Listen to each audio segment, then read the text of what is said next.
The movie starts off with a bunch of bad guys wearing masks.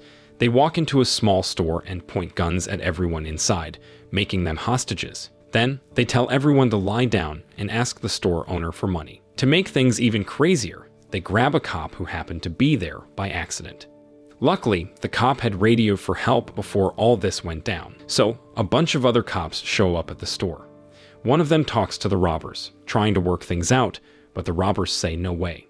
So, they call in the big guns, the SWAT team. When the SWAT team gets there, their leader, Tate, takes over the talking on the radio and tries to negotiate with the robbers again. The robbers are still not having it, so Tate decides it's time to go in and save the day. He tells 3 of his team members, Blanco, Jannard, and Hunt, to sneak into the store. Once they're inside, Tate and his team start using their special tactics to catch the robbers one by one. It works, but there's a downside. Some of the hostages get hurt, and the store gets messed up pretty bad, but they do manage to take down all the bad guys and get out of there. The next day, Tate and his crew are feeling pretty good about stopping the robbery, but then their boss calls them in and gives them a talking to. He's not happy because their actions caused a lot of problems. The robbers got killed, some hostages got hurt, and the store owner lost a bunch of stuff. So, the boss decides to give them a lesson on better ways to rescue hostages without all the drama. The next day, when the teacher starts talking, Tate and his team don't seem interested at all. They already know what works from their real-life experience. The teacher notices they're not paying attention and decides to quit the lesson and leave the room. Now let's switch to a scene where there's this guy named Demetrius and a lady called Ilya. They've got this dude named Kenny in their grip, and Demetrius is waving his gun around, trying to make Kenny spill the beans about where he stashed something. Kenny gives in and points them to a hangar where that hidden thing is stashed. Just then, a black car shows up, driven by a dude named Lampone, and he's got a buddy with him. They hop out of the car and point their guns at Demetrius and Ilya. Of course, Demetrius and Ilya, not ones to back down, point their guns right back. But after a little chat, they all figure out they're after the same thing, the stuff Kenny hid. So, they decide to talk it out. While they're talking, they hear police sirens getting closer. Panicking, they all hide in the back of their car, thinking the cops are onto them. Turns out, it's the SWAT team led by a guy named Tate. He gives his team, Jannard, Blanco, and Hunt some instructions for a training exercise in the hangar. They gear up with weapons, vests, and all that stuff and head in. Meanwhile, Demetrius and Lampone are wondering how the police found them. They're freaking out, especially when they see the SWAT team looking all armed and serious. But here's the twist. The SWAT team has no idea they're there for real. They're just doing their usual training in the hangar. They had no clue about the criminals and their hostage situation. As the SWAT team opens the big doors, they head upstairs for their target practice, making lots of noise. This gets Demetrius and Lampone even more anxious, and they pressure Kenny to spill the beans. But things go south, and a shootout breaks out. Tate hears the commotion and sends Blanco to check it out. Sadly, Blanco isn't prepared, and Lampone's buddy shoots him in the chest. Poor Blanco doesn't make it. Demetrius realizes that the SWAT team was just doing a training exercise and still has no clue about them. So, there were gunshots again, and this time Tada and 2 of his buddies decided to head downstairs to see what was going on. When they got there, they ran into Demetrius and Lampone's gang, who admitted they killed a cop. That got Tate really mad, and he wanted to shoot them. But these guys knew the SWAT team's guns were fake, so they weren't scared. Instead, they started shooting at the SWAT team. Tate and his pals had to run for cover and hide in a room behind a tough iron door. They tried to go back upstairs for a way out, but the bad guys spotted them through a window. All their communication gear was in their car, so they couldn't call for backup. They had to come up with a plan to escape and take down the criminals. Meanwhile, Demetrius and Lampone were still arguing about what Kenny had hidden. Demetrius wanted to stay in the hangar and fight the cops because he really wanted that stuff. He called in some of his buddies for backup.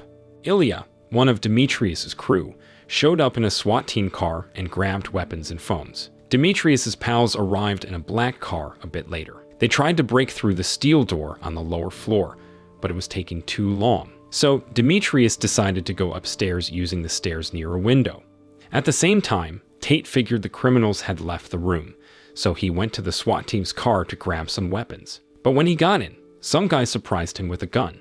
Luckily, Tate managed to take him down and rescued Kenny, who was coincidentally in the car. Tate brought Kenny to the room behind the steel door. While heading back, Tate and Hunt heard a fight on the second floor. One of Demetrius's pals had made it up there and was attacking Jannard. Tate took him down too. Then, Tate chased after Kenny, who went to the bathroom and pointed a gun at Tate. Eventually, Tate showed Hunt and Jannard the hidden items Kenny had. They finally understood that the criminals were after what Kenny had hidden. Kenny then spilled the beans about an exit that could lead them to an underground room.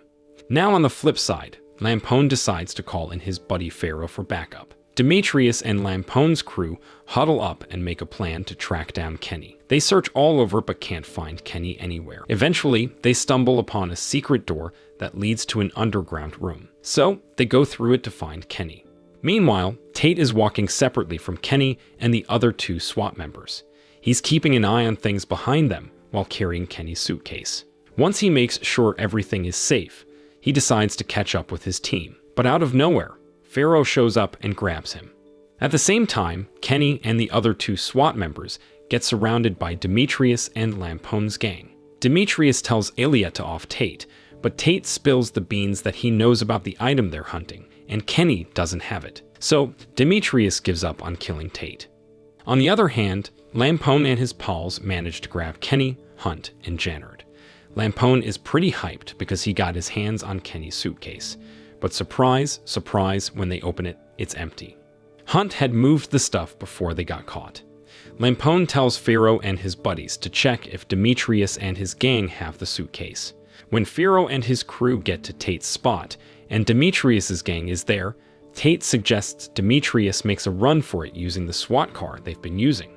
Demetrius has no choice but to unlock Tate's cuffs so he can help take down Lampone and his crew.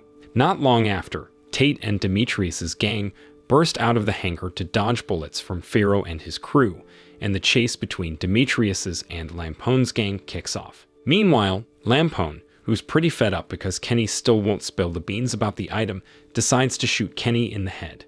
On the flip side, one of Lampone's guys, who was tailing Hunt to find the item, gets jumped by Hunt and knocked out. Hunt sneaks back to where Lampone and Jannard are and sticks a gun to Lampone's head. He then cuffs Lampone and puts him in a corner of the room. Now here's what happened next. Tate and Demetrius' gang decided to make a grand entrance into the hangar by ramming the SWAT car right through the door. Tate hustled to join Jannard and Hunt, and they teamed up to take on Lampone's gang. The shootout was intense, and it got so crazy that the SWAT car got wrecked. Hunt decided to step up and blew up a car that Lampone's gang was using as a shield, which caused the whole gang to meet their end in a big explosion. But here's the twist. Sneakily, Demetrius got close to Hunt and aimed a gun at him. So, Hunt, Jannard, and Tate were once again at the mercy of Demetrius and Ilya. Demetrius brought out the thing he'd been after and ordered Ilya to do away with the SWAT team. But something seemed off, and Demetrius went back inside the hangar to find Ilya knocked out by Lampone and Pharaoh, who had somehow survived the blast. The tables turned, and now Demetrius was in a tough spot, taken hostage by Lampone and Pharaoh. When Pharaoh was about to shoot the SWAT team, Tate asked for one last favor: earplugs for himself and the others. Then, Tate set off a loud sound bomb that knocked Lampone out a few seconds later. Pharaoh, feeling trapped, tried to make a run for it, but Tate managed to catch him. Their fight was intense because they were both skilled fighters. Thankfully, Tate managed to overcome Pharaoh, taking him down with a concrete iron. In the end, Tate and his two teammates successfully captured Demetrius, Ilya, and Lampone, and they secured the items the criminals were after. They sat in their car, knowing that their boss would probably give them an earful for the chaos that had just gone down. The next day, Tate, Jannard, and Hunt got a call from their division head. Instead of scolding them, he offered his condolences for Blanco's death and praised their actions from the day before. So the moral of the story is sometimes the best way to catch bad guys is to accidentally blow up a car and use earplugs.